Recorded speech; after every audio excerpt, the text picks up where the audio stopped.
Vídeo e hoje eu vou tomar uma decisão aqui sobre qual o estudo que a gente está fazendo, mas só para falar para todo mundo o que a gente está fazendo durante esses dias, tá? A gente tem usado esse aqui, o Prekavot, da editora Ma'ayanot, esse aqui que eu tenho usado agora. A gente tem uma série que a gente vai começar hoje também, quer dizer, hoje eu vou gravar, mas ela vai continuar no canal, que é sobre o Sefer Yetzirah, da editora Sefer, tá? Voltando aqui, eu estou tentando ajudar os meus filhos com como a gente pensa a estrutura da fé judaica, tá? No sentido de quem é Deus, a estrutura da crença divina e da estrutura da Torá de forma geral. Então esses livros são uma base boa e eu vou acrescentando alguns conceitos que a gente vem aprendendo, que eu venho estudando durante esses anos. E a Sara pediu para a gente voltar a ler, e ela quer ver isso em vídeo. Contos do Tzadikim, tá? É uma série de livros que acompanham a Parashá, mas a gente não estuda ele com acompanhando a Parashá, a gente estuda ele como se fosse um livro de história infantil que a gente lê à noite antes de dormir. Então a gente vai fazer uma playlist aqui só para crianças também. Então é uma coisa que eles sentem muita falta e ela tá pedindo para eu fazer aqui no canal uma playlist só sobre historinhas. Então eu vou colocar isso aqui também, tá?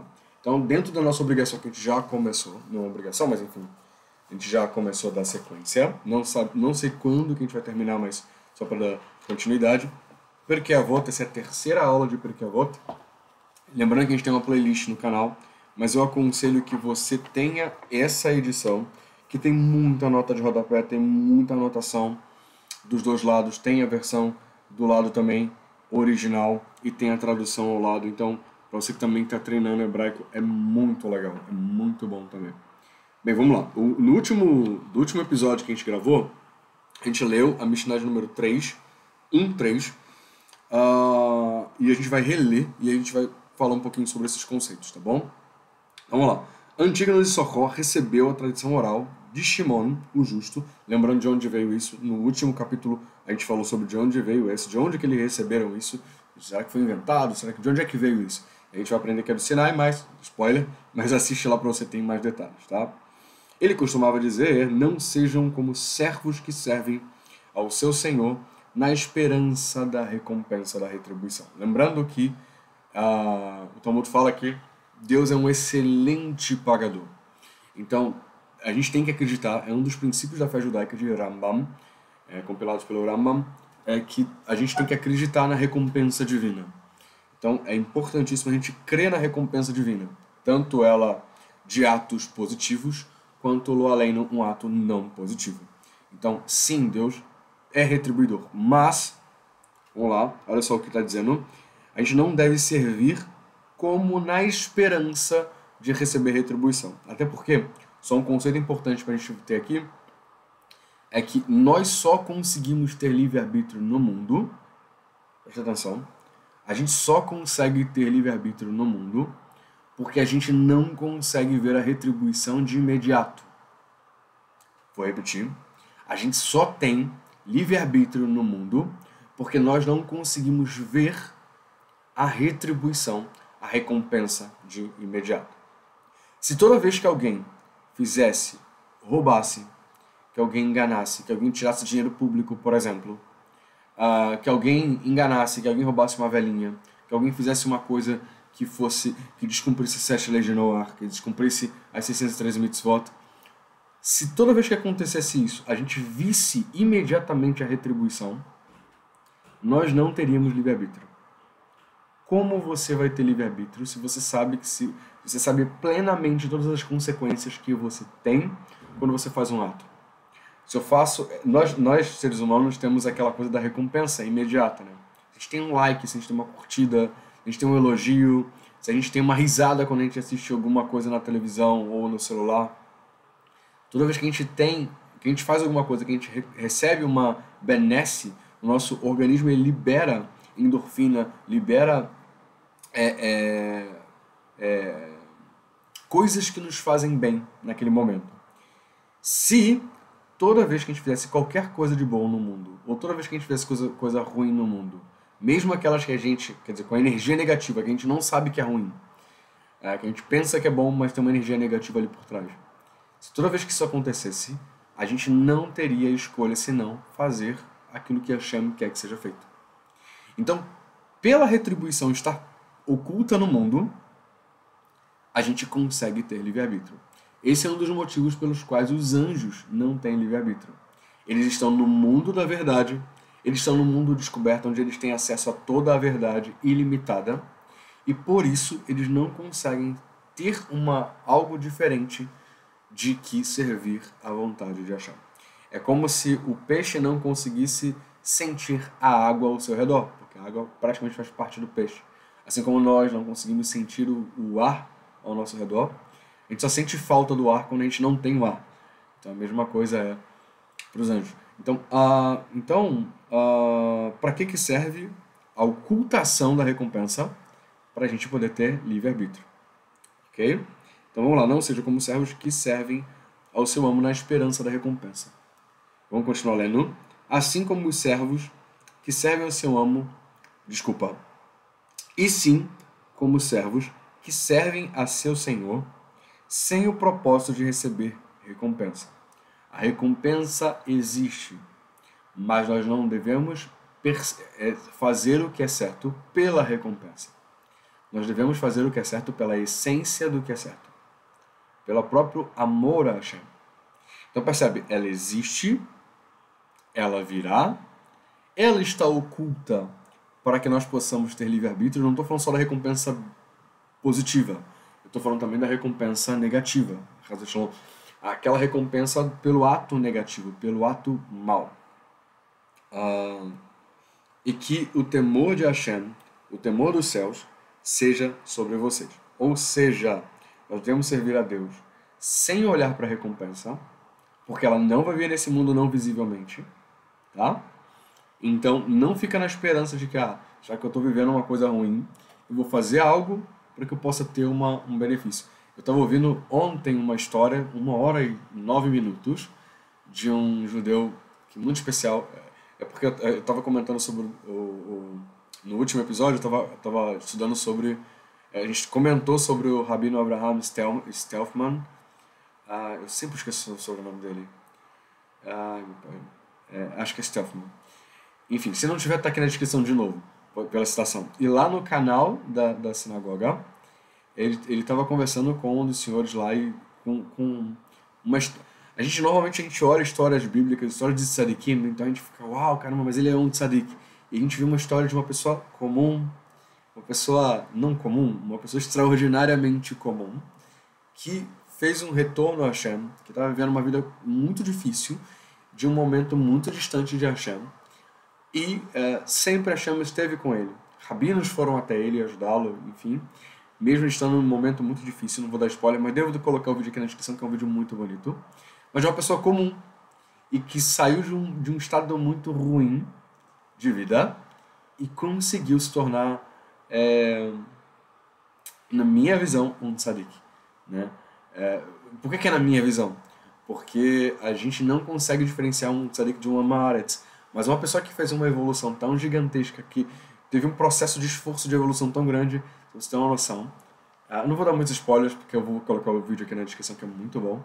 Mas ele hoje faz a reza de Shacharit Mincha e Arvid, tem horário para trabalhar, tem horário para fazer as rezas, e tem um horário para cuidar do Shalom Bait e de dar uma atenção 100% para sua esposa depois das 8 da noite. Então assim, toda a sua vida está preenchida com Torah Mitzvot, inclusive dar atenção e carinho para a esposa, que também é uma tzadiká, gente gigante, gente, uma esposa que você não tem noção, só você assistindo o vídeo, tá aqui na descrição, depois comentem lá e dê força para esse vídeo, porque esse vídeo é um vídeo muito bom, queria muito que tivesse muito mais visualizações, mas é muito bom.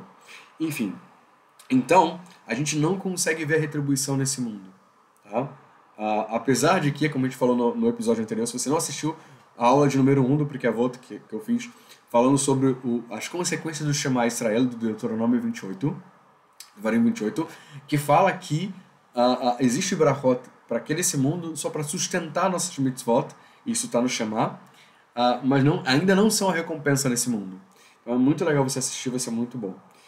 E o próximo episódio também está muito legal, fica aqui com a gente. Bem, então, a gente deve seguir a Deus não pela recompensa, mas sim pelo próprio fato de ser algo que foi dado pelo Senhor, por Deus. E olha só, e que o temor dos céus, Irat Hashamayim, eu estou lendo aqui. Tá, e que seja... tá. Ok. Que seja sobre nós aquele... Como é que eu vou dizer isso aqui? Na verdade, é um temor, mas é aquele respeito aos céus. Que o respeito aos céus esteja sobre vocês. Então, a gente precisa fazer os atos de bondade e de justiça, devem servir a Deus pelo próprio respeito. Engraçado que a gente está falando sobre respeito com muito mais aquela cara de... Poxa vida, eu represento, quem eu represento? Quem está comigo? Então eu devo dar a ele o devido respeito, fazendo com que eu esteja de acordo com o caminho de Hashem. Um dia eu vou falar aqui sobre Derech Eretz. Acho que cabe aqui falar sobre Derech Eretz e a diferença de Derech Eretz com mitzvot. Calma, vou traduzir.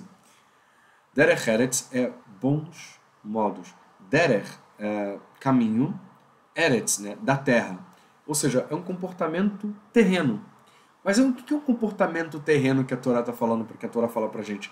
O Derech Eretz, que é o caminho terreno, é uma pessoa educada, uma pessoa que dá bom dia, uma pessoa que nos comentários dá coisas positivas, evita falar coisas não positivas. Por exemplo, esse é um exemplo que eu estou falando. Cuidar das nossas palavras para não falar, por exemplo, falar isso aqui. De um lado a gente tem o céu, o Shamaim, a gente tem o paraíso, e do outro lado tem o outro lado do paraíso, para evitar falar uma coisa pesada. Então, sempre se colocar falando coisas positivas, e mesmo quando for preciso falar coisas não positivas, não fale diretamente, sabe? E não só não falar, mas se comportar assim, sabe? Então, verificar se você pode dar um bom dia. Eu vou contar uma história, deixa eu ver de quem que era essa história. Se eu não me engano, era do... não era Rav Israel Mesalant, era Yaakov Kamenetsky. Ele foi, se não me falha a memória essa história dele, se não for, eu vou procurar e depois coloco na descrição. Mas a história é 100% verídica, só não me lembro se é o do Rav Yaakov Kamenetsky, mas eu acho que sim. E era o seguinte, ele foi para os Estados Unidos e aí ele perguntou assim, como é que se fala good morning em inglês? A pronúncia correta. Ele ficou algum tempo, algumas horas, se eu não me engano, treinando como se fala da forma correta para não ser confundido. Sotaque mesmo, sabe? Ele ficou treinando. E aí, quando ele foi descer do hotel onde ele estava hospedado, ele virou pro assessorista, pessoa que aperta os botões para subir e para descer do elevador, e falou good morning.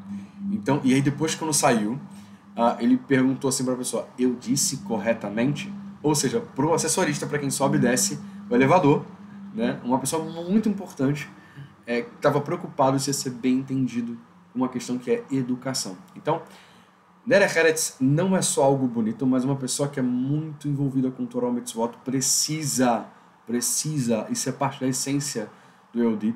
Então eu falo que Abraham foi escolhido sim pelas suas atitudes, mas no primeiro episódio dessa série eu falei que ele foi escolhido especialmente pelas suas midot, pelas suas características pessoais, pelas suas medidas pessoais.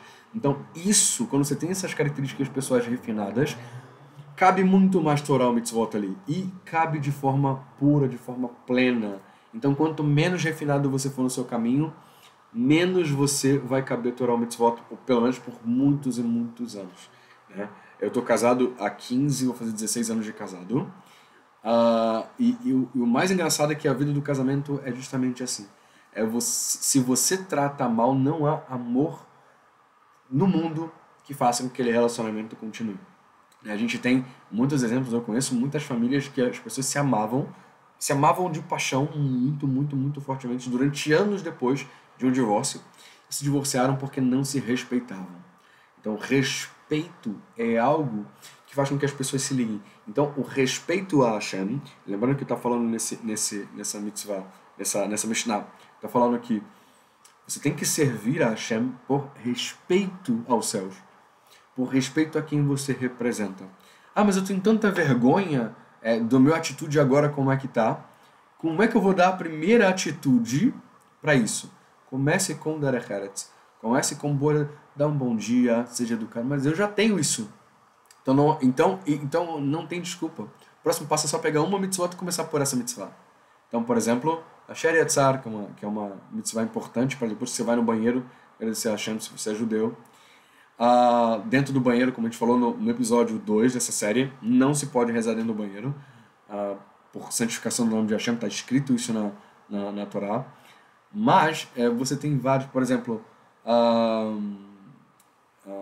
Avodat Hashem, por exemplo, né, que você rezar, se você é Benenoach ou se não, se você é Yodi, rezar com vontade a Deus, dizer Baruch Hashem no decorrer do seu dia e pensar em cada uma dessas palavras, Baruch Hashem. Então, pelo menos uma vez ao dia, falar com muita vontade, muita kavaná, isso vai despertar outros problemas. Que negócio é esse que você está falando? Não, eu estou agradecendo a Hashem, estou agradecendo ao Todo-Poderoso. Então, são essas coisas que são pequenos gestos que vão te aproximando mais de Hashem. Lembrando que a gente falou na semana passada, quanto mais você se afasta, mais afastado você vai ficar. E quanto mais próximo você fica. Bem, Mishnah 4 fala o seguinte: Yossi ben Yoezer de Tsereda e Yossi ben Abraham de Jerusalém receberam a tradição oral deles. Yossi ben Yoer de Tsereda disse: que o teu lar seja um lugar de reunião, de assembleia para sábios de Torá. Senta-te no pó dos seus pés e beba sedento de suas palavras. Bem, vamos lá. Que o seu lar seja um lugar de reunião para sábios. Uma das formas de fazer isso, com certeza absoluta, é você ligar um podcast ou você ligar um canal no YouTube na sua casa e deixar rolando. Muita gente tem o costume de colocar, por exemplo, jornal e não está nem assistindo e deixa lá. Caso deixar uma pessoa, bota lá, na época, as nossas avós, o Faustão, o Silvio Santos, deixava lá na sala e ninguém estava assistindo só para preencher o ambiente. Nossa casa também tem que ser assim também com sábios de Torá. Tem lá o canal do Rav Roni Gurvix, tem o canal do Rav Avraham, tem o canal do Rav Ian, eu vou deixar tudo aqui na descrição, tem o canal do Rav Elial, tem vários canais de tzadikim ligados à fonte em português que podem sim preencher o ambiente e deixar aquilo ali entrando dentro da gente. Engraçado que tá escrito que, vou citar o Zohar, que dizem que deixar o Zohar aberto, ou mesmo o Salmo 91, numa casa, pode iluminar o ambiente. Tá? Isso é algo judaico, porque o Salmo 91 é um salmo de guerrilha, né, espiritual, que tem todas as fontes para guerrear contra energias negativas. É importante para alguém que está passando por alguma coisa com rachadura na mezuzá, rachadura no umbral da porta, de você rezar pelo menos uma vez ao dia o Salmo 91, que é muito importante. Então, enfim, se cercar disso. Ainda mais se você trouxer para dentro da sua casa um sábio de Torá, para que ele vá na sua casa. Né? Nem sempre o sábio de Torá pode almoçar em todas as casas, mas receber é uma grande mitzvah. Que ele vá na sua casa, que ele pise os pés na sua casa, que ele profira a palavra de Torá. A gente já falou que a Torá, ela sobe de níveis, isso está no segundo episódio, primeiro episódio dessa série, eu vou colocar no playlist lá para você assistir todos. Diz que ela sai de lugares superiores e vai descendo a níveis. Uma pessoa normal, uma pessoa desde um Urachá até o Amaretz, até um Tzadik, são pessoas que às vezes são distantes um pouco da Torá, estão muito mais ligados com o material, eu, por exemplo, e você tem umas pessoas que elas têm níveis superiores, que elas estão vivendo níveis superiores na Torá, estão ligados a Hashem num nível diferente. Essas pessoas, elas liberam parte daquilo ali quando elas passam. Está escrito no Zohar Kadosh que quando a pessoa pisa, se uma pessoa está indo fazer uma mitzvah, cada pisar que ela está fazendo é um anjo. Imagina o poder disso. Agora imagina de um tzadik. E está escrito também que o lugar onde passa alguém indo fazer a Avodah Zarah, cada pé que ele pisa é um contrário de anjo, é um shedim. Então, você imagina o quão isso é poderoso dentro de uma casa comum, quando ela está num ambiente comum, cercado por coisas comuns, e pisa um tzadik ali dentro. Olha só o poder que isso tem. E continuando no 4, na Mishnah de número 4, diz o seguinte: tem que ser um lugar para reunir sábios.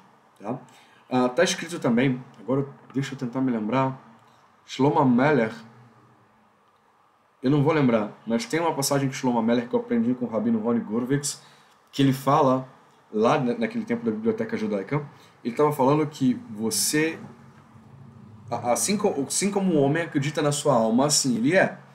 Então, para que você possa preencher uma pessoa com Torá, a pessoa precisa acreditar que é capaz. Precisa acreditar que é capaz. Então, uma das formas de fazer isso aqui também é você incentivar os seus filhos a serem sábios. A possibilidade deles serem sábios. Porque se você abre essa possibilidade, a sua casa também será uma reunião de sábios.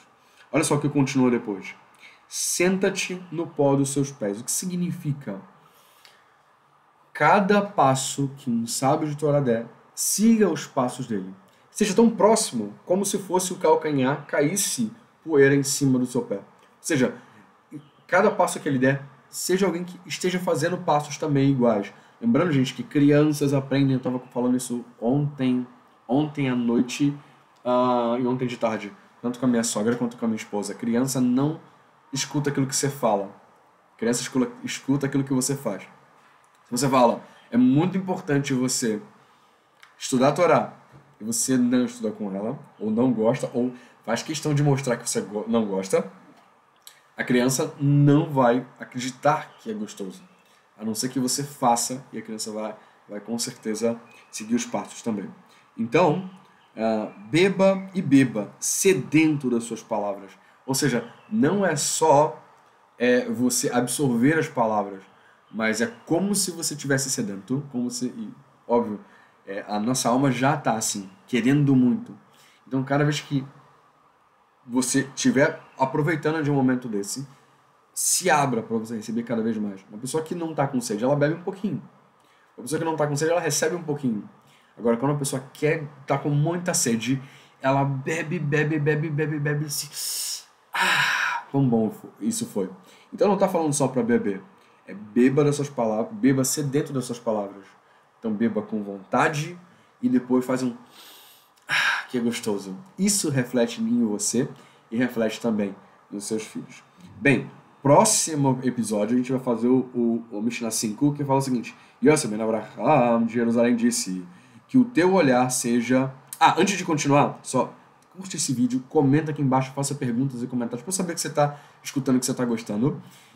E faça perguntas dos episódios anteriores também aqui, também que vai ser muito bom. E também comenta sobre o que você quer para os próximos comentários, que a gente inclua alguma coisa. Se você já tem o livro, se você já tem o Sidur, por exemplo, também tem o Pirkei Avot, tem a Ética dos Pais, mas você pode também ler antecipado o 5 e o 6 e perguntar na semana, que a gente pode responder na próxima semana também. Então, vale muito a pena.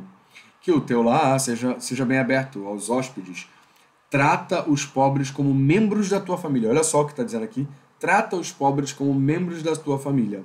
E não te entregues excessivamente à conversa com a sua esposa. Isso aqui é para o próximo episódio. Isso vai ser bem denso. E isso é dito a respeito da própria esposa. Quanto mais há de se aplicar à esposa de outra pessoa. Foi por causa disso que os sábios declararam: todo aquele que se entrega ao excesso à conversa com a mulher prejudica a si mesmo e descuida-se do estudo da Torá. Afinal herdará o Gehinnom, que é o purgatório. A gente já falou isso também no episódio de número 2, se eu não me engano. No episódio número 1. Tá? Se não for, vou botar aqui na descrição também para você saber qual é o episódio, e tem um link direto para você ir lá na minutagem de 24 minutos, eu vou deixar aqui na descrição. Tem um menu bonitinho para que você possa ver, tá bom? Gente, tomara que vocês tenham gostado. Esse vai ser, no próximo episódio a gente vai falar sobre esse Pasuk 5, essa Mishnah 5, e aí a gente vai trazer um pouco mais de explicação. Fiquem também com o episódio próximo também sobre historinhas para crianças. Deixar um playlist só para os kids, só para a garotada, para minha filha especialmente, que ela gosta. E também o Sefer Yetzirah, que a gente vai começar uma nova série, tem um playlist só sobre o Sefer Yetzirah. Tomara que você goste e até a próxima. Tchau, tchau.